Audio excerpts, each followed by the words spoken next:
Problema sa high tide ang sumalubong sa pagbubukas ng klase ngayong araw sa isang paaralan sa Kalumpit, Bulacan. Sa kabila nito, tuloy pa rin ang pagbubukas ng klase kahit baha. Ang buong detalye hatid sa atin ni John Russell Andante. Sabay sa pagbubukas ng klase ngayong araw ang problema sa high tide ng Frances Elementary School dito sa Kalumpit, Bulacan. Hindi na kasi matuyo ang mga daanan dahil sa halos permanenteng pagbaha. Ang ilang mga estudyante tuloy, imbis na ang bagong biling sapatos ang suot, bota ang gamit.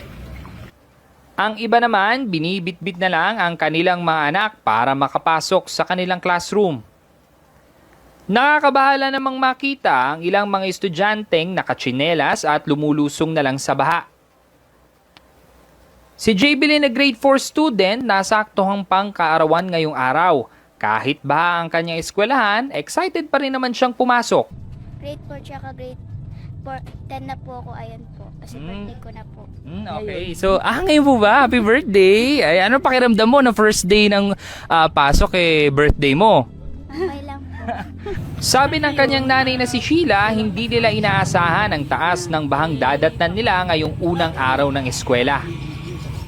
Oo, kasi nung nakaraan di pa ganyan kabaha. Ngayon di ko expected na ganyan pala kataas. Kasi kagabi umulan. Hindi namin alam kung may pasok o wala. Sabi ko, prepare ka na lang na kasi first day of school ngayon. Nagsisilbing tawiran ang tulay na ito na yari sa bakal at kahoy na nasa bungad ng gate ng paaralan.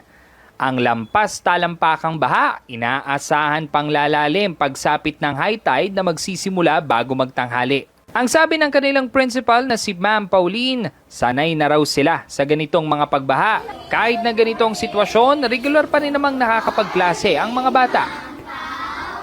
Ang hiling lang nila sa pamahalaan, mapataasan kahit papaano ang ilang parte ng paaralan. Bukod po doon, ma'am, may iba po ba kailangan ng school po natin? Ang sa ngayon talaga, ito lang baha na to.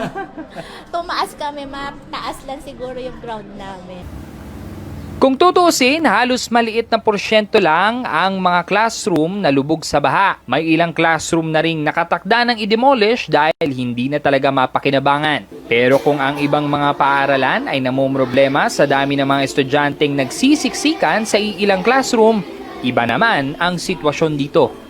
Nasa higit 400 ang populasyon ng eskwelahang ito. Kung tutuusin, kaya pa raw nila mag-accommodate ng mas higit pa sa bilang na yon dahil elevated naman ang karamihan sa mga classroom. Ang problema, mas pinipili na lang daw umano ng ibang mga magulang na papasukin ang kanilang mga anak sa mas malalayong eskwelahan kaysa magtiis sa hanggang tuhod na baha. Para sa EuroTV News, John Russell Andante sumasaludo sa bawat Pilipino.